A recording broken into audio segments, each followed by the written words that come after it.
Un nuevo siglo, un nuevo horizonte, un nuevo relato que, si se enuncia, se hace historia activa.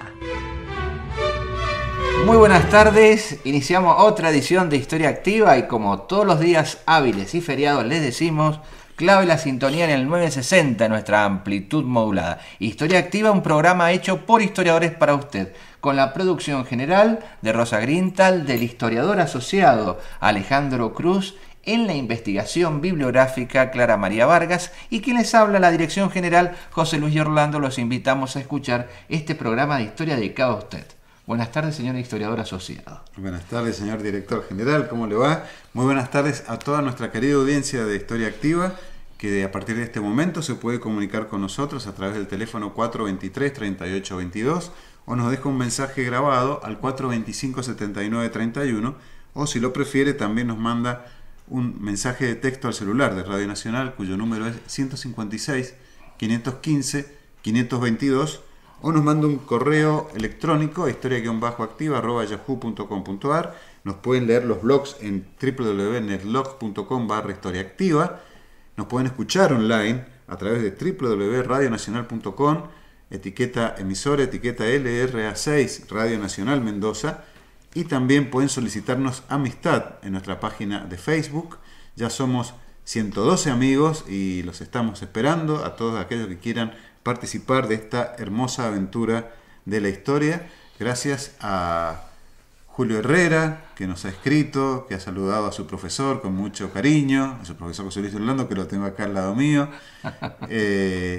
a Maxi Rivas, que también colabora, a Gastón Espaciale Cairús, que también ha comentado nuestras fotografías y nuestras publicaciones en el muro. Y como siempre, nuestras publicaciones en el muro tienen que ver con el tema que tratamos hoy. Así es. Nosotros veníamos desarrollando este tema de la Segunda Guerra Mundial y lo focalizamos a la postura argentina dentro de este neutralismo, estas notas de rupturismo también. Pero acá, como bien dijimos en semanas anteriores, hay un tema fundamental, que es las frecuencias de radio. Radio Nacional, por ejemplo, existía como tal, ya en esa época, a partir de 1938 a nivel nacional. Pero tenemos intervenciones de la onda corta de los aliados en nuestras emisiones de radio. Es decir, que si usted ponía Radio Nacional, en aquel momento giraba la perilla, ¿sí? Y daba a un reloj, entre comillas, ¿no es cierto?, con una aguja que marcaba los kilohertz, ¿sí? Podía escuchar en la frecuencia por ahí, medio clandestina, que enviaban los aliados, programas para molestarnos a nosotros, para que fuéramos a la guerra, para demostrarle al pueblo argentino que los peligros que si no participábamos, dentro de una dinámica entre las relaciones norteamericanos-británicas, que eran, si bien son socios hasta hoy, o primos hermanos, siempre en la guerra siempre se picoteaban, en definitiva. Estamos hablando de una época que todavía no había existido el ataque a Pearl Harbor, y de una difícil relación que nosotros teníamos con los estadounidenses, ¿sí? Así es. De otroras épocas, desde que nos hicimos cargo de las conferencias panamericanas, les hacíamos doler la cabeza, había golpes de puño. Usted no se va a imaginar el que fuera presidente Manuel Quintana, en ese momento delegado en la década de 1880, discutiendo los puños con el delegado estadounidense. Bueno, todo esto entre bambalinas hace que haya un triángulo entre la Argentina, entre Estados Unidos y Gran Bretaña, teniendo en cuenta otro vector, otro lado del triángulo equilátero, digamos, que es la relación existente nuestra con Gran Bretaña, ¿sí? Hay un tema fundamental acá porque el ferrocarril era inglés, la electricidad era inglesa, la empresa de tranvía era inglesa, ciertas empresas de teléfono, los frigoríficos. La gente estaba muy acostumbrada a la asociación con Gran Bretaña. Y como vos bien dijiste, Gran Bretaña no quería que nosotros entrábamos en guerra para la provisión de sus ejércitos, la provisión en alimentos, en comer, en definitiva, y en darle de comer, ¿no es cierto?, a la población civil. Y acá tenemos el vector estadounidense que trata de como que romper esa relación. Si bien son aliados, romper ese tipo de relación valiéndose de estos mecanismos de interferencia radiales.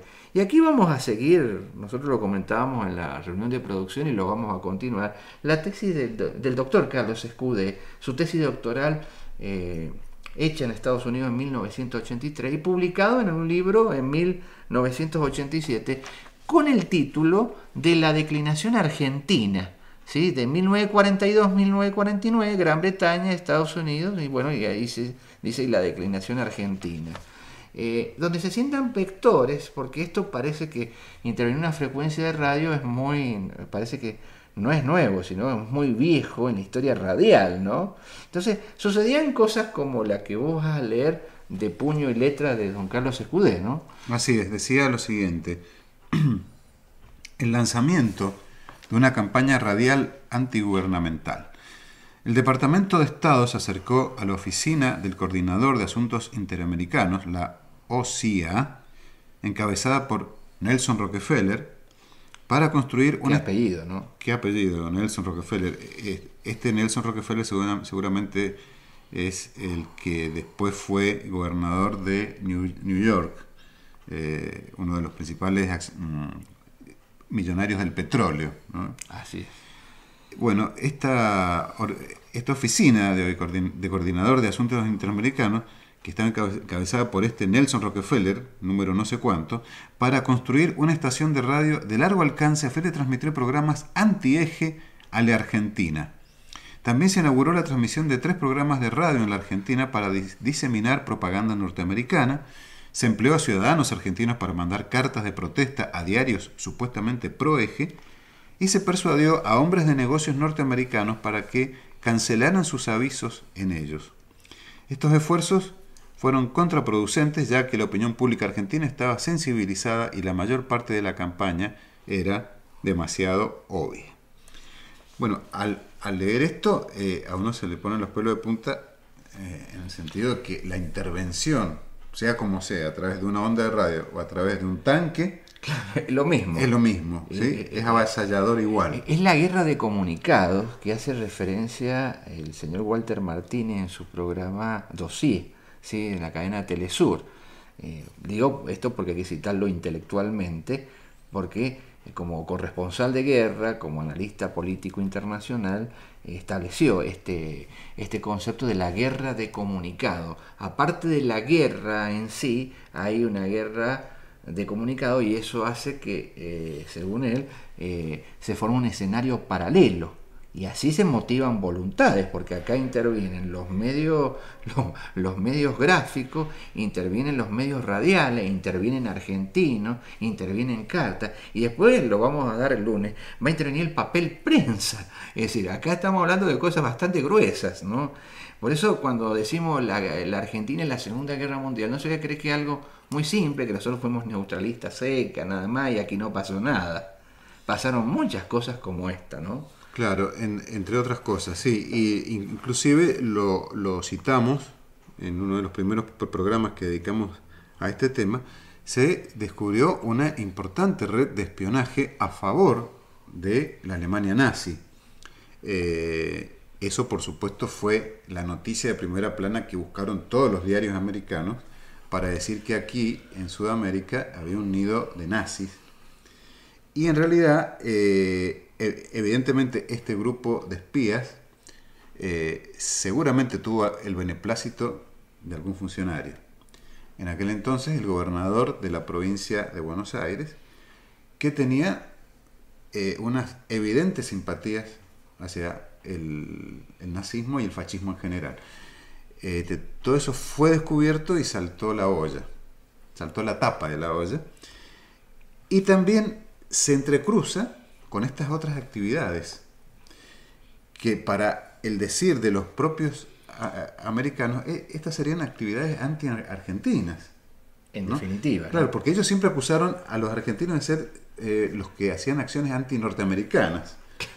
Bueno, aquí es al revés, lisa y llanamente, ¿no? Y tenemos al secretario de Estado, que es el señor Cordell Hull.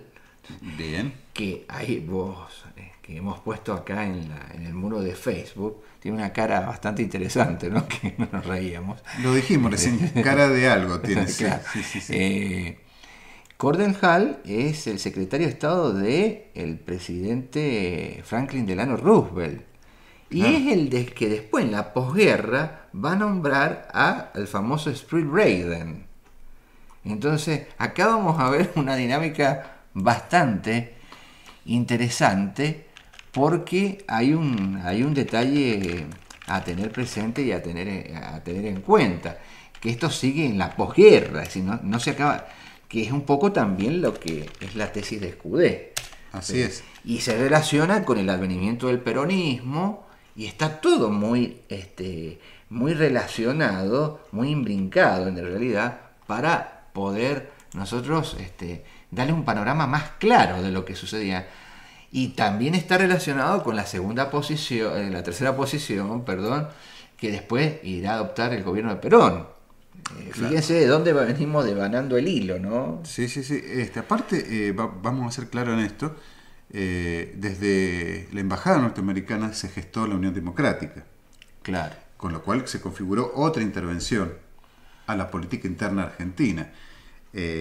Y el lema o el eslogan electoral de la Unión Democrática no pasó de largo por los escritorios de la Secretaría de Estado o de la Embajada estadounidense, cuando decía sí a la democracia en contra del nazismo sudamericano. Sudamericano no hacía falta que la Unión Democrática lo dijera así. Claro. Bueno, alguien Lo tipió en la Remington Claro. estas cuestiones. Gracias, Sandra, por los elogios que nos escribís acerca de nuestras voces. Un saludo muy grande, Chani. Un saludo para la profe.